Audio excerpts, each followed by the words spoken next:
Kıymetli dostlar, pazar günü itibariyle Zilhicce ayına gireceğiz. Zilhicce ayının ilk 9 günü oruç tutmak müstehaptır. Peygamberimiz sallallahu aleyhi ve sellem bu günlerde oruç tutmuştur. Sadece Arefe günü haçta olanlara bu orucu tutmamalarını, çünkü haccı daha dinç bir şekilde yapmalarını tavsiye etmiştir.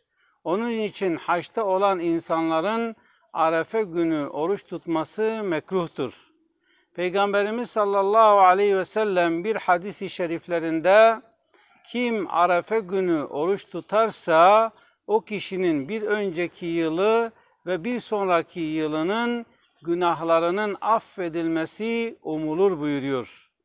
Başka bir hadis-i şerifte de Peygamberimiz sallallahu aleyhi ve sellem Arefe gününde insanların cehennem azabından azat olduğu gün kadar hiçbir gün o kadar insan azat edilmez. Yani Arefe günü oruç tutmanın, o günde o günü oruçla geçirmenin faziletini Peygamberimiz sallallahu aleyhi ve sellem bu şekilde bizlere bildiriyor. Onun için Zilhicce ayında oruç tutmak istiyorsanız cumartesi günü oruca niyet edip o günlerde ilk 9 günde oruç tutmak müstehaptır, sünnettir. Tutmak isteyenler o günlerde oruç tutabilir.